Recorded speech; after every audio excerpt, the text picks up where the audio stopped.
Ora, cá estamos de novo para a nossa 20ª lição sobre o Evangelho desta feita.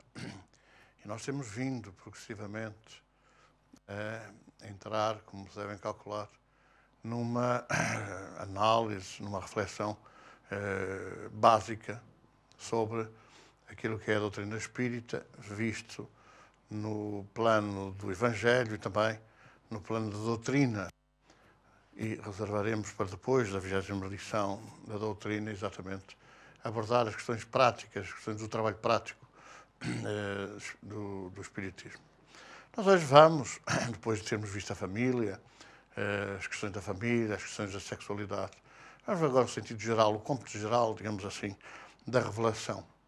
Quando nós nos recordamos de Jesus ter, a propósito do anúncio da sua paixão e morte, conforme revela o Evangelho dos 4 evangelistas, quando nós nos detemos sobre a promessa de não nos deixar órfãos e rogar ao Pai que enviasse outro Consolador, nós fazemos aqui a ligação entre aquilo que nessa oportunidade ele terá prometido e também aquilo que depois, na altura em que é reposto a questão do Evangelho em verdade e em sabedoria, já por Allan Kardec, nós vamos encontrar quando é que o Espírito de Verdade diz que vinha como outrora aos filhos da casa de Israel, exatamente fazendo a ligação entre a sua vinda aos filhos da casa de Israel e agora o seu regresso à Terra, ainda como outra forma de o entender do Espírito da Verdade, para trazer de volta a mensagem verdadeira, a mensagem em sua total profundidade. Então vamos agora fazer uma reflexão sobre aquilo que nós vamos considerando como as 3 revelações da revelação. Primeiro, com Moisés, quando nós vemos uma passagem, possivelmente, não é? Podemos assim esclarecer, uma passagem dos mundos primitivos ao mundo de expiação e provas. Mundo primitivo ao mundo de expiação e provas, já desde o tempo não propriamente de Abraão, Isaac e Jacó, mas antes disso, porque Abraão, Isaac e Jacó, quando pousaram na terra, já descendentes de Adão, ou dessa figura mítica Adão, que representa, ao fim e ao cabo, uma falange de espíritos vindos da capela. Pois, quando nós começamos a ver esse progresso por Abraão, Isaac e Jacó, até Moisés, nós vemos sempre uma mudança progressiva, uma alteração que se encaixa no mundo a seguir, o mundo anterior, o mundo a seguir, o mundo primitivo, com o mundo de expiação e provas. E nós vamos ver Moisés a ser chamado ao trabalho, recebendo as tábuas da lei no Monte Sinai. Bom, no Monte Sinai, em boa verdade, se faz uma relação muito rápida, muito extensiva, sendo ser desenvolvida, a sua interpretação, a sua análise, vamos ver a lei divina a ser transmitida aos homens como uma forma de aplicar nas suas vidas.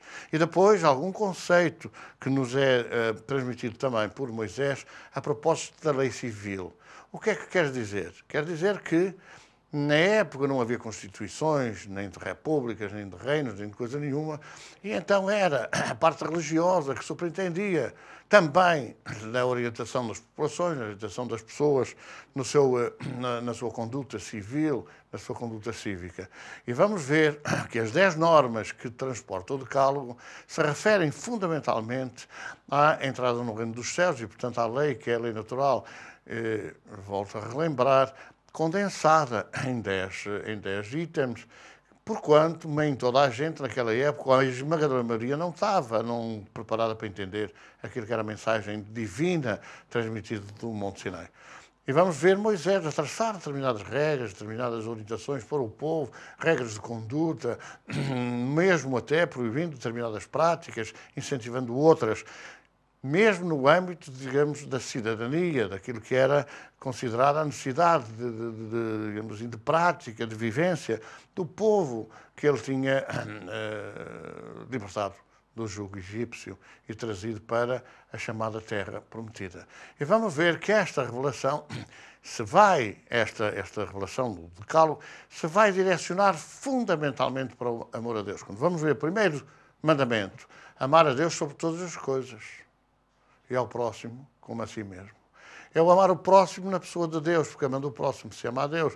Jesus dizia mais tarde que é dessa forma, servindo ele como intermediário, como caminho, verdade e vida, que chegaria também ao próprio Deus. Portanto, é a revelação, digamos assim, ao povo, para sair daquela ignorância, daquela prática, digamos assim, materialista, quase 100%, temendo as coisas que eram realmente inexplicáveis, temendo o sol, temendo a chuva, temendo o trovão, temendo o raio.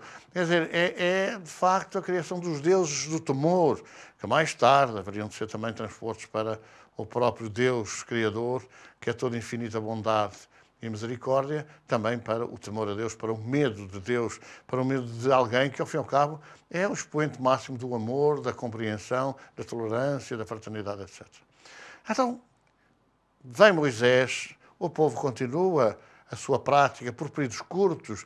Normalmente, quando há alguma intervenção assim, de pessoas respeitáveis, pessoas de consideração acima da média, como era o caso de Moisés, que libertou o povo ao fim e ao cabo do jugo egípcio, nós vamos começar a ver depois, ao longo dos séculos, as alterações, as modificações e as tentativas de colocar, digamos assim, o carro nos trilhos, colocar o carro na estrada. Nós vamos ver o povo outra vez, a dedicar-se às coisas materiais. Tão logo Moisés subiu ao Sinai, o povo começou a adorar o bezerro de ouro. Quer dizer, a adoração a Deus num fenómeno mediúnico de grande elevação, a adoração às coisas da terra, no fenómeno da idolatria, da criação dos ídolos, naquele particular, do dinheiro, da riqueza, do prazer, do vício. Então, esta passagem vai estudar ao longo de vários séculos, com várias intervenções no seio de um povo que era monoteísta, que acreditava num único Deus. Depois chegamos à necessidade de uma outra intervenção, como nós já aqui falamos. O Senhor mandou os seus servos convidar o povo para as bodas e voltou a mandar convidar o povo para as bodas. Eram os profetas, e depois, não tendo resultado, enviou o próprio Filho. E é aí que nós vamos ver a segunda revelação, que é a revelação de Jesus. E depois o anúncio da terceira revelação, que é quando ele fala, como há pouco dissemos, quando fala no envio do outro Consolador, aquele que lembrará a sua doutrina e esclarecerá todas as coisas. Esta lembrança é significativa, porquanto abre a porta. Outro Consolador. Há alguém ou algo que virá no futuro, e que irá, de facto, pôr em marcha aquele que Jesus ensinava. É curioso, nós vamos encontrar, por exemplo, na codificação, a primeira pergunta do Livro dos Espíritos, como Kardec coloca a questão aos Espíritos, quem é Deus? E aquela destrinça clara que os Espíritos fazem, que é Deus? Quem é Deus? Que é Deus? E aqui, nesta questão do Consolador, Jesus, de facto, anuncia a vinda do Consolador. Aliás, faz questão de dizer que os homens não estão preparados para o entender, para o compreender. Então Jesus diz que rogará o envio do Consolador, o Espírito de verdade, que restabelecerá todas as coisas e vos explicará. Quer dizer, lembrar aquilo que Jesus falou, a sua doutrina, restabelecerá, colocará de novo em primeira plana. Nós vamos encontrar, ao longo dos séculos, depois de Jesus ter ressuscitado, até ao século IV, nós vamos encontrar sempre aquela fuga, aquela clandestinidade, aquele receio do temor dos homens que os seguidores do Cristo fizeram questão de expor claramente.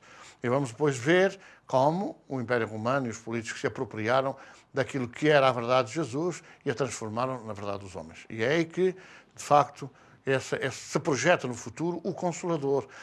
Quem é o Consolador? Talvez fosse bom que nós perguntássemos que coisa é o Consolador. O que é o Consolador? E então, o Consolador, disse Jesus, restabelecerá todas as coisas, lembrará o que eu vos tenho dito e ensinado, esclarecerá todas as coisas. Restabelecerá e esclarecerá todas as coisas. Então, de onde vem o Consolador? Quem é o Consolador? Como dissemos há pouco, nessa revelação do Evangelho segundo o Espiritismo, quando o Espírito de Verdade, o Paracleto, o Consolador vem dizer claramente que esteve entre nós, esteve entre os filhos da casa de Israel, que é o mesmo que esteve entre os filhos da casa de Israel. E é aqui que nós tiramos claramente a consequência da verdade. Quem esteve entre nós, quem esteve entre os filhos da casa de Israel, foi Jesus. Se vem como outra hora, é o próprio Cristo agora, na forma, ou melhor, nesta nova personagem que é o Consolador, e que é o ideal, que não é a pessoa que é o ideal. E por isso ele não se materializa. Enquanto, como Cristo, como Jesus Cristo, ele se materializa, ele reencarna, ele toma um corpo físico, apesar de alguns dizerem que não, senhora, que isso é tudo uma mentira, porque Jesus não tinha corpo, porque era o corpo fluídico, etc. Apesar disso, é, para nós e para o Espiritismo, de facto, um espírito em corpo, nascido em corpo físico, que teve durante algum tempo um corpo físico para se deslocar na Terra. Então, quem é o Consolador? É o Cristo. Portanto, onde vem, exatamente, vem dessa figura mítica que Jesus protagonizou, sob a forma do professor, do educador, do esclarecedor, do grande revelador. Depois vamos ver para onde vai, quer dizer, como é que fez isto? Pois Jesus não vai para lado nenhum. Jesus mantém-se na Terra, é o governador da Terra, é o Espírito mais perfeito que pisou a Terra, é o caminho, a verdade e a vida. E realmente está na Terra, de novo, para repor a verdade. Para repor a verdade.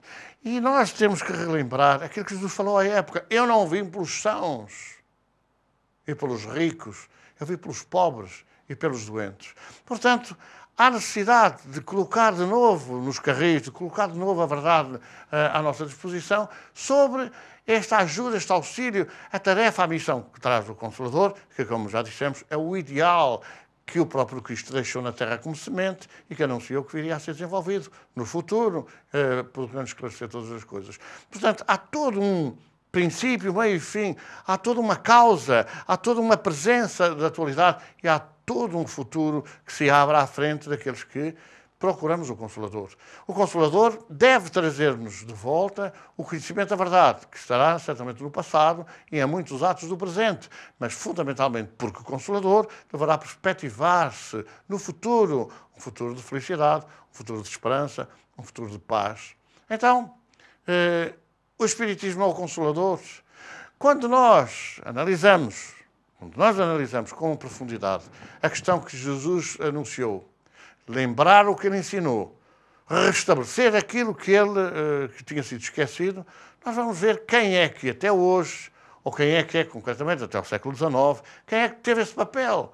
Nós vamos ver todos os religiosos, raiz cristã, com certeza, de origem judaico-cristã, vamos ver todos a manterem um determinado secretismo, uma determinada incompreensão das coisas da vida, um determinado segredo, como dissemos há pouco no secretismo, porque aquilo que é o estudo da teologia é tudo para muito bem refletir, raciocinar em termos lógicos, mas ninguém entender, ninguém compreender. Quando se diz porque é assim, não há explicação. E Jesus disse que o Consolador esclareceria todas as coisas. Então, todos esses séculos que nós levamos de, digamos assim, de imposição de conceitos hominizados, quer dizer, não divinizados, como eram aqueles que Jesus trouxe, nós vamos ver toda uma deturpação à espera que um dia o Consolador, o Paracleto, o Espírito de Verdade, viesse lembrar da verdade que Jesus espalhou, não aquela que depois nós fizemos, a verdade que ele espalhou, e esclarecer à luz da verdade, esclarecer todas as coisas.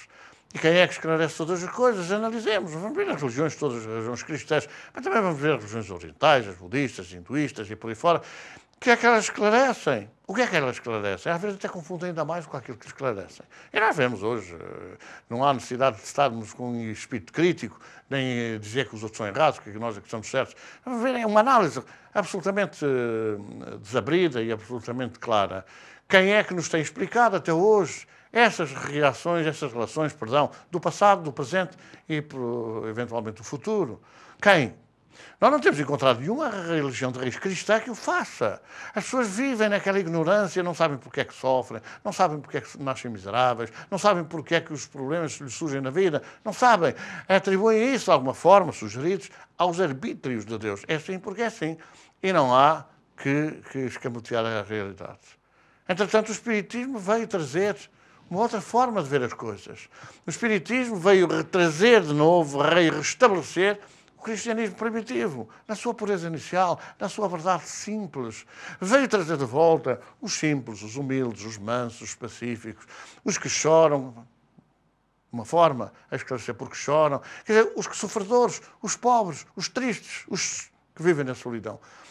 Se nós lermos todos os livros da codificação, livros de espíritos, Livro dos Médiuns, Evangelho segundo o Espiritismo, Céu e Inferno, é Gênesis. Nós vamos encontrar um manancial de luz, de esclarecimento das coisas.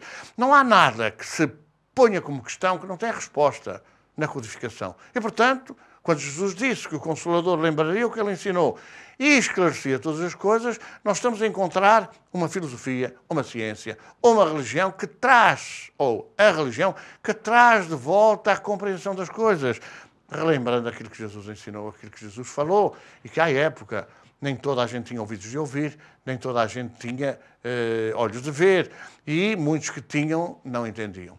Então, nós vamos dizer com clareza que o Espiritismo é o Consolador. É a filosofia, é o ideal. É o ideal que é o Consolador, não são os ideólogos, não são aqueles que, porque não foram homens da Terra que idealizaram a doutrina espírita, foram os espíritos que a trouxeram, à frente dos quais o Paracleto, o Espírito de Verdade, ou o próprio Cristo. Então, eles trouxeram de volta aquilo que Jesus ensinou, aquilo que Jesus exemplificou com clareza e com bondade.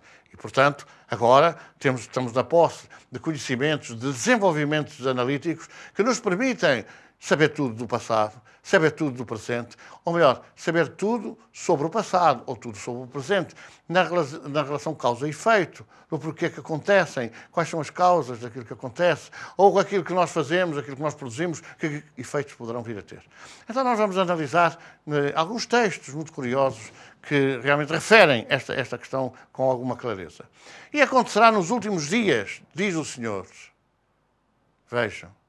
Diz o Senhor, e acontecerá nos últimos dias que eu derramarei o meu Espírito sobre toda a carne e profetizarão os vossos filhos e vossas filhas, e os vossos mancebos terão visões, e os vossos anciãos sofrerão sonhos. Este anúncio do dia que chegará, os últimos dias, certamente referindo-se aos dias últimos da expiação e provas, na aproximação da regeneração, que um fenómeno explodirá por toda a terra, por toda a parte, que é o fenómeno da mediunidade. Derramarei o meu espírito, quer dizer, a ação dos espíritos, o meu espírito que se projeta em todos os espíritos, encarnados e desencarnados. Mas então esses desencarnados falarão pela carne, derramarão e profetizarão os filhos e as filhas também, e os mancebos terão visões, e os idosos terão sonhos, em todas estas manifestações que nós vemos ocorrerem cada vez em maior número. Nas últimas 3 dezenas de anos, nós temos visto essa eclosão, essa expansão, essa proliferação dos fenómenos da mediunidade que não tem explicação pelas ciências atuais e pelas religiões predominantes. E continua. E certamente naqueles dias derramarei o meu Espírito sobre os meus servos e sobre as minhas servas e profetizarão. A ação da mediunidade é descrita neste Atos dos Apóstolos, no capítulo 2. Como sabem, os Atos dos Apóstolos são nem mais nem menos que a descrição da vida dos apóstolos após a ressurreição de Jesus. E é curioso que é Paulo, o grande divulgador, o grande difusor da doutrina de Jesus, que vem trazer isto na escrita que ele produziu sobre a vida dos apóstolos, que vem produzir esta realidade. E acontecerá, nos últimos dias, diz o Senhor, que eu derramarei o meu Espírito sobre toda a carne. O anúncio dos dons da profecia, que não são outros que os dons da mediunidade, conforme o Espírito de Verdade e as suas falanges vieram esclarecer com muita clareza. Então nós vamos ver que nós temos aqui 3 revelações. A revelação de Moisés, no Monte Sinai, a sarça, a luz, a projeção, digamos assim, de uma forma de efeitos físicos, das ideias sobre a pedra, da gravação a fogo sobre a pedra. Depois, aquilo que poderíamos quase dizer, a revelação de Jesus, que ao fim e ao cabo não será bem a revelação, porque quem revela e o quê? Quem revela é o governador da terra. Quem revela a Moisés aquilo que deve ser seguido na sua orientação, na sua missão, é o próprio Cristo, que é o governador da terra.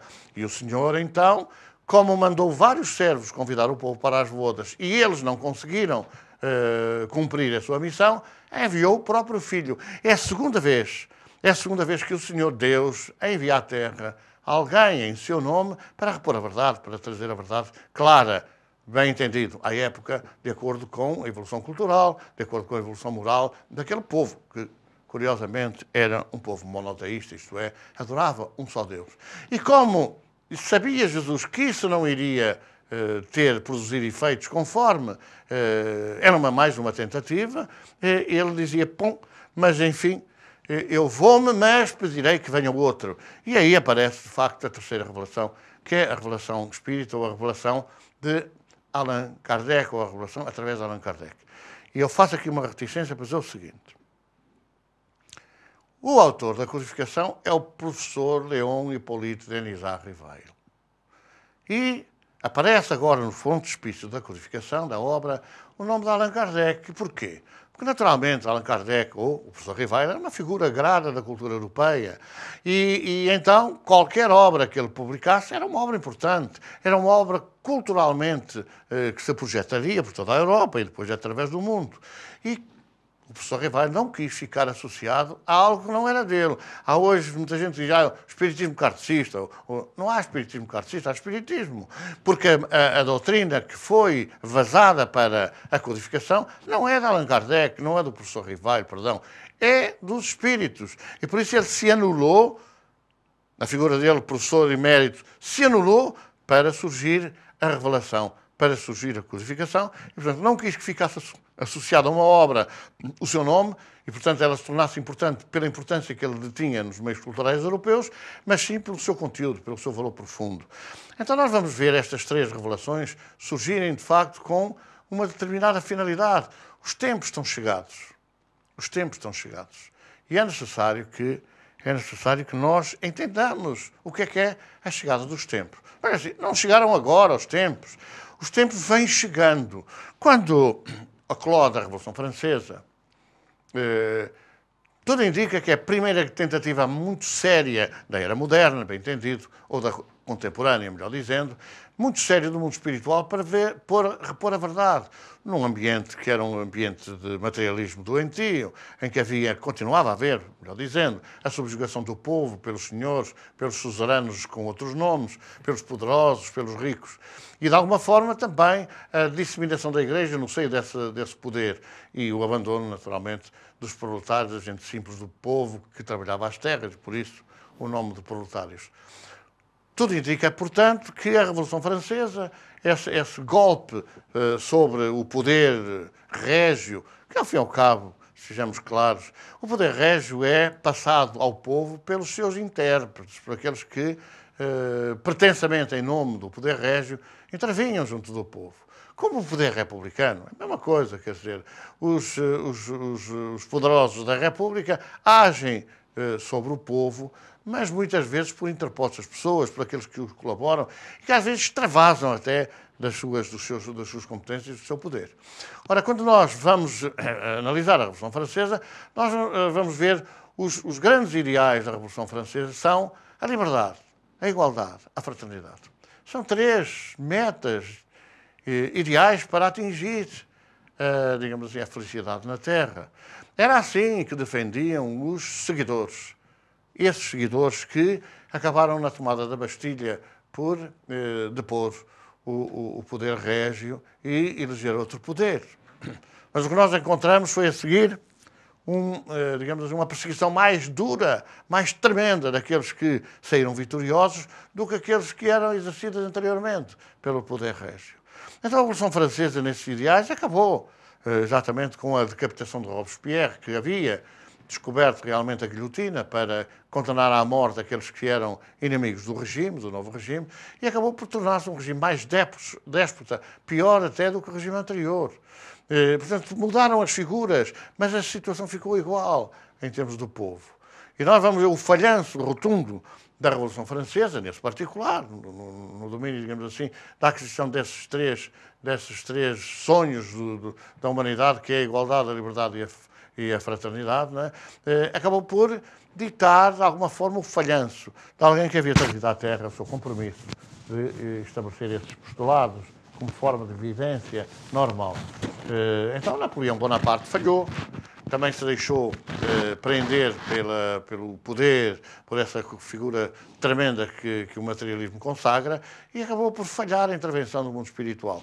Dizem alguns estudiosos que, de facto, João Hus, essa figura perseguida da Igreja e também queimada na fogueira por causa de se opor, de alguma maneira, às indulgências, não só essa figura, mas outras, e acabou morto na fogueira pela Inquisição. João Hus era um dos grandes missionários, dos grandes apóstolos dessa tarefa, e então João Hus viria a ser o guia, o orientador de Napoleão Bonaparte. Era, por assim dizer, o espírito que lhe sugeria as ideias, que o empurrava para cumprir essa missão de implantar sobre a Terra o Cristo de novo trazido pela verdade.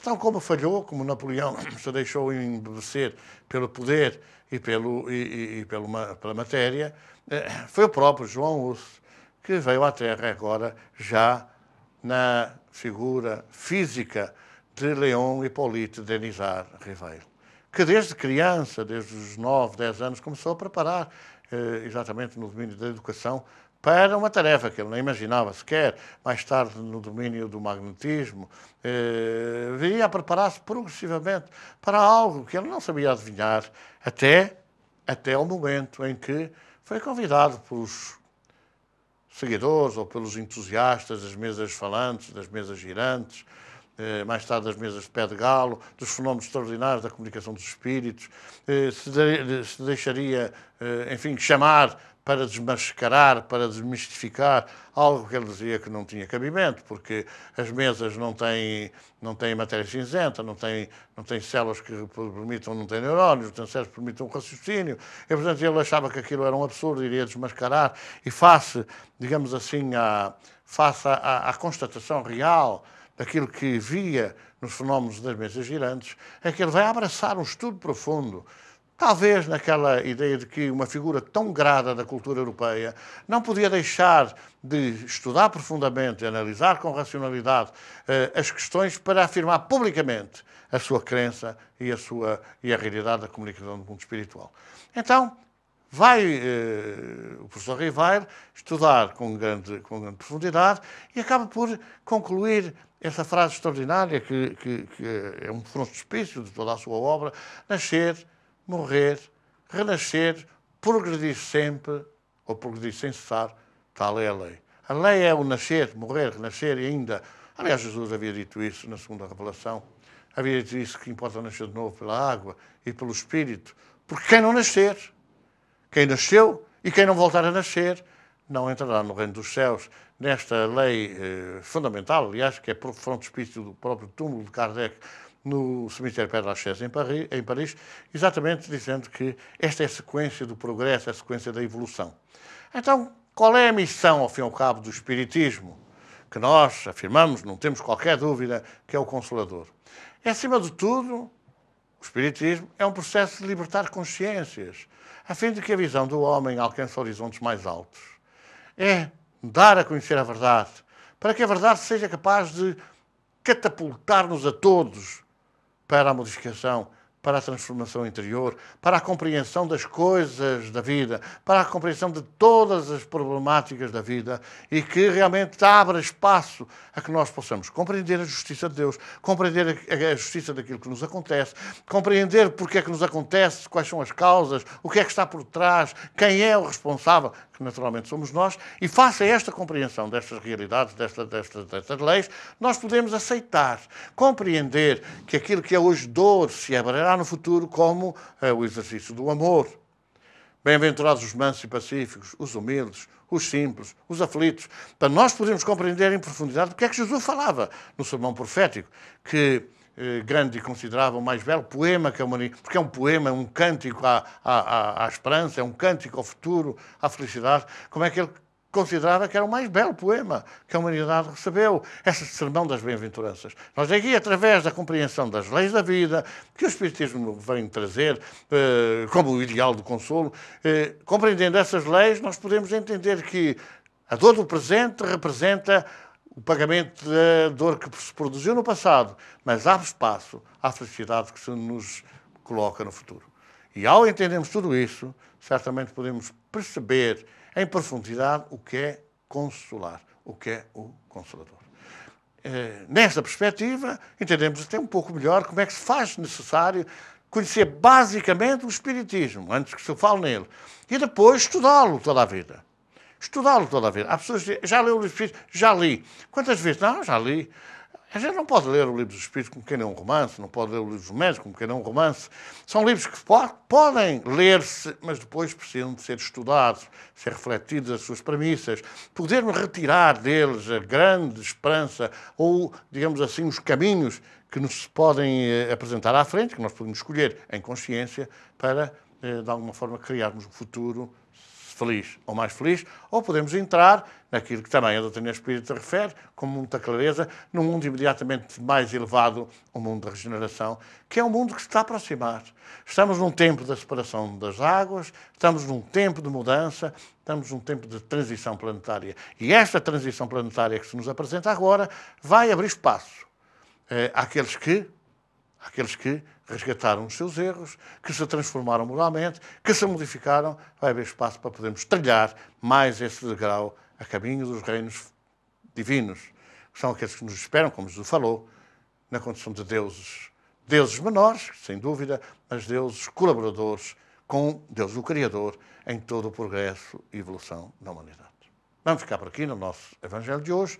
Na próxima semana iremos ver complementarmente o que é que a doutrina nos aponta como complemento deste Evangelho que hoje abordamos as questões das revelações. Então, até lá, até à próxima aula.